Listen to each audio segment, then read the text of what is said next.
Welcome to Shukla study point. आप सभी का स्वागत है आपके अपने YouTube channel Shukla study point में। मैं शिवम शुक्ला आप सभी दोस्तों का हार्दिक स्वागत करता हूं। बीए बीएससी बीकॉम द्वितीय सेमेस्टर की परीक्षा चल रही है इस समय, और 2-3-4 विश्वविद्यालय की परीक्षाओं ने नोटिस जारी कर दी है, नोटिफिकेशन जारी कर दिया है। उनकी परीक्षाएं कब होंगी उसको लेकर के इसे डॉक्टर राम मनोहर लोहिया की 30 से प्रारंभ होने वाली है। इसके अलावा आप देखिएगा और भी विश्वविद्यालय जैसे वीर बहादुर सिंह पूर्वांचल, तो वीर बहादुर सिंह पूर्वांचल विश्वविद्यालय और डॉक्टर राम मनोहर लोहिया विश्वविद्यालय दोनों का सेम पैटर्न पर पेपर होता है, यानी लिखित पेपर ही आएगा। और आप देख लीजिए इसी प्रकार से आपकी यूनिवर्सिटी में प्रश्न आने वाले हैं, जिनमें भी आपका लिखित परीक्षा होगी उन सभी में ऐसे ही प्रश्न आएंगे। ऑलरेडी मैंने 2 मॉडल पेपर शिक्षा शास्त्र के अवेलेबल करवा दिए हैं, एक मॉडल पेपर लिखित का अवेलेबल है, शायद अभी तक आप उसको देख लीजिएगा। मैं जल्द ही और तमाम सारे मॉडल पेपर देने का प्रयास करूंगा। इन सभी की जो है जो इसमें जो प्रश्न बताए गए हैं उन सभी के उत्तर आप देख सकते हो। उसमें जो प्रश्न पूछे गए हैं उन सभी के उत्तर मॉडल पेपर में जाकर के आप देख लीजिएगा, हो जाएगा। और बाकी हर एक सब्जेक्ट के मॉडल पेपर लिखित के आपको दे चुका हूं। फिर मैं जल्द ही आपको 1-2 दिनों के बाद में मैं जल्द ही लाइव आने वाला हूं। लाइव क्लासेस आपकी होंगी विधिवत रूप से, परेशान होने की आपको बिल्कुल आवश्यकता नहीं है।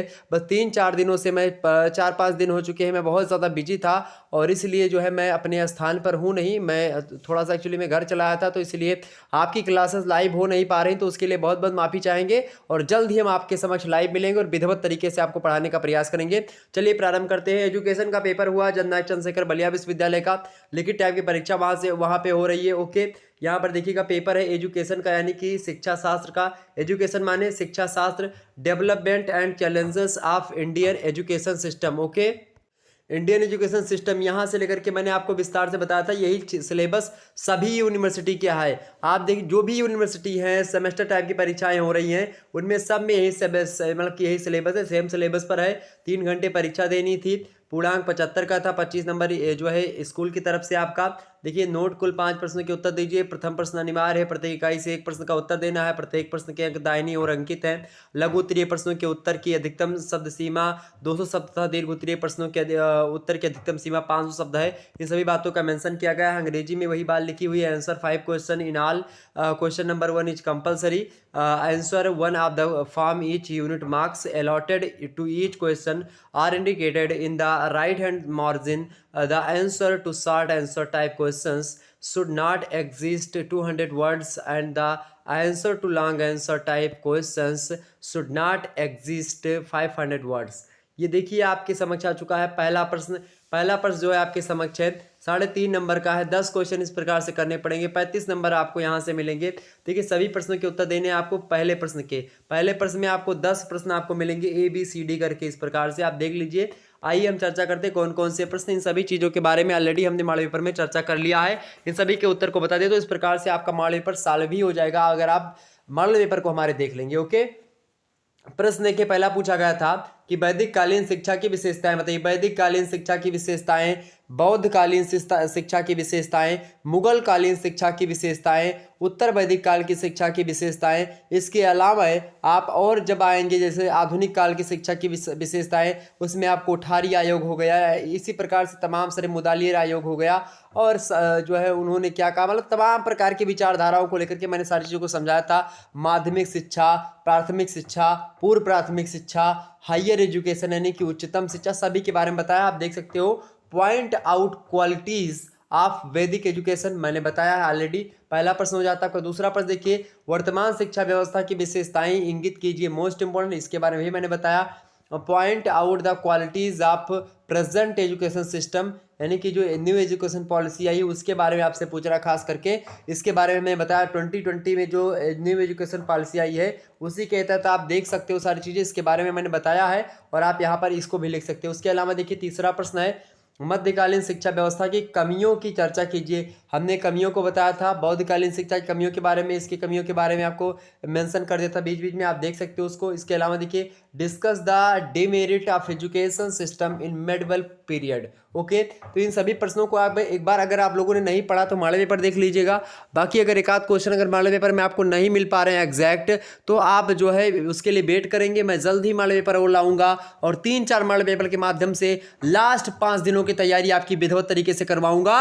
और इस तरीके से आप अगर तैयारी कर लेंगे निश्चित तौर पर आपको एक भी प्रश्न एग्जाम में ऐसा नहीं आएगा जो कि आपसे छूट करके जाए और आप उसको ना कर पाए। हर एक प्रश्न आपकी मुट्ठी में होगा। चलिए अगला प्रश्न आप देखते हैं, डी वाला प्रश्न यानी चौथा प्रश्न आप देखिएगा। छनाई का सिद्धांत का वर्णन कीजिए। जो है describe the filtration theory. Okay, छनाई का जो सिद्धांत है इसके बारे में हमको बताना था। ये प्रश्न थोड़ा सा नया था। उसके अलावा अगला प्रश्न देखिएगा, तो मैंने बताया था प्राच्य पाश्चात्य विवाद क्या है, चर्चा कीजिए। प्राच्य माने होता है जो है प्राचीन, मतलब प्राच्य माने जानते हैं क्या होता है, पश्चिम के देश जो हैं। और पाश्चात्य माने क्या होता है, पाश्चात्य,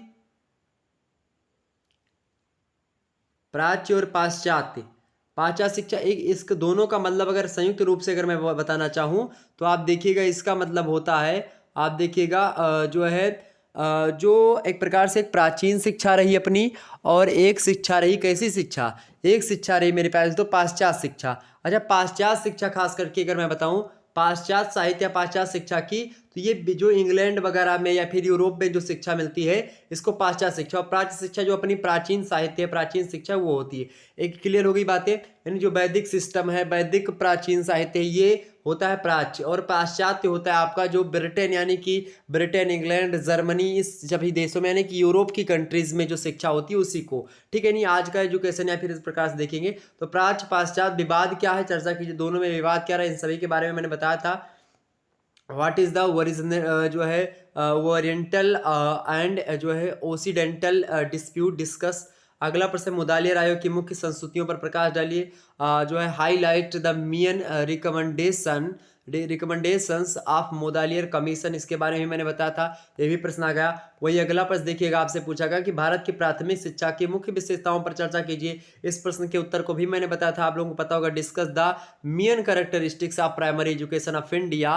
देखिए ये सारे के सारे प्रश्न, that is most important questions जो कि बने हुए हैं और आपके एग्जाम में सेम हूबहू आ सकते हैं। ये बड़ी अच्छी बात है कि सभी का सिलेबस सेम है और बहुत अच्छा एक प्रकार से आपको आईना मिल जाता है। जैसे ही और यूनिवर्सिटी के पेपर होते हैं मैं उनको भी दिखाने का प्रयास करूंगा। ऑब्जेक्टिव मॉडल पेपर के लिए आप हमारे चैनल पहले से देख सकते हो, हर एक प्रकार से मैं समझाने का प्रयास करता हूं और जल्दी मैं लाइव क्लासेस आपके समक्ष लाऊंगा। निश्चित तौर पर आप परेशान ना हो, चैनल को सब्सक्राइब करें, वीडियो को लाइक करें, शेयर करें सभी दोस्तों के पास। प्रश्न है कि शिक्षा में पर्यवेक्षण की समस्याओं की चर्चा कीजिए। मोस्ट इंपोर्टेंट प्रश्न है, यानी discuss the problems of supervision in education, यानी जो पर्यवेक्षण होता है, सुपरविजन, इसके बारे में, इसकी क्या क्या समस्याएं हैं आज के भौतिकवादी समाज में या फिर वर्तमान समय में, इन सभी के बारे में चर्चा करनी। वही नेक्स्ट है आपका, उच्च शिक्षा में विद्यार्थियों से संबंधित समस्याओं और कारणों का उल्लेख कीजिए। इस प्रश्न पर भी मैंने चर्चा की थी। उच्च शिक्षा जिसको आप हाइयर एजुकेशन कहते हैं वो, okay, BA, BSc, BCom, MA, MSc, MCom, ये पीएचडी वगैरह ये सब, okay. Point out the reasons related to the problems of students in higher education, okay. Most important प्रश्न था, सारे प्रश्नों के बारे में बताया था। वही लास्ट प्रश्न, 10वां प्रश्न इसका क्या था कि शिक्षा पर जनसंख्या विस्फोट के प्रभाव की व्याख्या कीजिए। Explain the effects of population explosion on education. Most important प्रश्न है एग्जाम पॉइंट ऑफ व्यू से, ये प्रश्न तो अवश्य ही आना चाहिए आपके एग्जाम में। आगे देखते हैं, नोट प्रत्येक खंड में से एक प्रश्न का उत्तर दीजिए। Answer one question from each section. देखिए इकाई 1 या फिर इकाई प्रथम, ओके। आप देखिएगा यहाँ पर 2 प्रश्न आपको मिलेंगे, एक ही प्रश्न का उत्तर करना। प्रत्येक प्रश्न का अंक जो है वो 10 नंबर है, यानी कि 10 नंबर एक प्रश्न के उत्तर आप करेंगे तो मिलेगा। दीर्घ उत्तर टाइप के प्रश्नों को लिखना है। चलें, प्रश्न की बौद्ध शिक्षा के स्वरूप, उद्देश्य और विशेषताओं का वर्णन कीजिए। मोस्ट इंपोर्टेंट मैंने बताया था कि ये प्रश्न आ सकता है, यानी describe the features objectives and characteristics of Buddhist education, okay. और मान लेते हैं, ये देखिए जब भी आर करके आपको दिया जाएगा, इसका मतलब कि चाहे ऊपर वाला करना है चाहे उसके नीचे वाला, तो 2 करो चाहे 3 करो, दोनों में से केवल और केवल एक ही करना है, ये बात ध्यान रखिएगा, ओके। अथवा करके आपको दूसरा प्रश्न मान लेते हैं, दूसरा आपको नहीं समझ में आ रहा तो तीसरा कर दो। मध्यकालीन शिक्षा व्यवस्था की मुख्य विशेषताओं एवं उद्देश्यों की व्याख्या कीजिए। इसको भी मैंने बताया था, ये भी देखिए। Explain the main characteristics and objectives of medical education. Most important प्रश्न है, इसको पढ़ लीजिए एक बार, और ये प्रश्न मैंने बताया भी है। देखिए अगला प्रश्न आपके समक्ष आ चुका है। देखिए द्वितीय इकाई से यहाँ से भी एक प्रश्न करना, चाहे चौथा करो चाहे और यहाँ पर नीचे देगा 5वां वो करो, ओके। चौथा प्रश्न था कि हंटर कमीशन की मुख्य संस्तुतियों का वर्णन कीजिए। बढ़िया प्रश्न है, 10 नंबर का प्रश्न है, आसानी से हो जाता। डिस्क्राइब, इसके बारे में मैंने बताया भी हंटर कमीशन के, हंटर आयोग के बारे में। Describe the main recommendation of Hunter commission, most important प्रश्न है। नेक्स्ट पर देखिएगा, चाहे इसके स्थान पर ही कर सकते हो, वर्धा शिक्षा योजना महात्मा गांधी। मैंने इसके बारे में भी चर्चा करी थी, बताया भी था सारी चीज़ों के बारे में।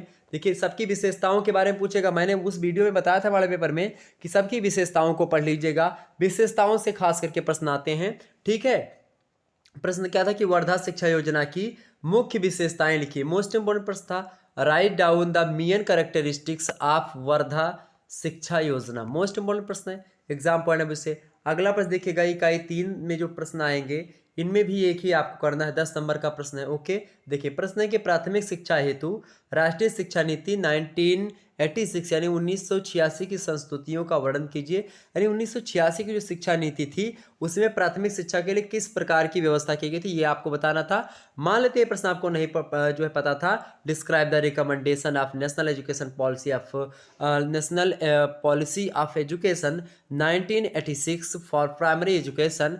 अगर ये प्रश्न आपको नहीं पता था तो नेक्स्ट प्रश्न इसके स्थान पर 7वां कर सकते हैं, 6वें के अथवा करके दिया है। क्या है, माध्यमिक शिक्षा के लिए जो कोठारी कमीशन है 1964 का 1964 का, उसने क्या सुझाव दिया ये भी बताएं। इसके बारे में सुझाव मैंने बताया भी होगा। What is suggestions are given by Kothari commission 1964 for secondary education. Okay, most important प्रश्न है, माध्यमिक शिक्षा के लिए को लेकर के बताया गया। वहीं आप देखिएगा लास्ट इकाई, चतुर्थ इकाई, इससे देखते हैं क्या क्या प्रश्न। देखिए इससे 8वां प्रश्न करें चाहे 9वां, दोनों में से एक ही करना है। प्रश्न है कि पूर्व प्राथमिक शिक्षा की मुख्य समस्याओं का वर्णन कीजिए। क्या है, पूर्व प्राथमिक शिक्षा की मुख्य समस्याओं का वर्णन कीजिए, यानी कि describe the main problems of pre primary education.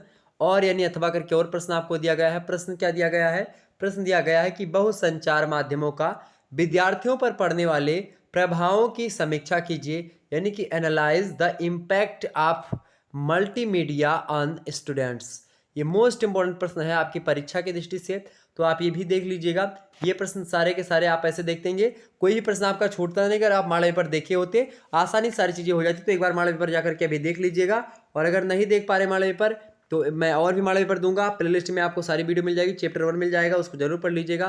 ठीक, तो इस प्रकार से आपने तमाम सारे प्रश्नों को देखा, समझा और जाना किस प्रकार से प्रश्न आते हैं और कैसे कैसे उसके उत्तर को लिखना होता है। चलिए फिर मिलेंगे नेक्स्ट वीडियो, तब तक के लिए जय हिंद जय भारत। आप सभी का बहुत बहुत धन्यवाद हमारे से जुड़ने के लिए, धन्यवाद।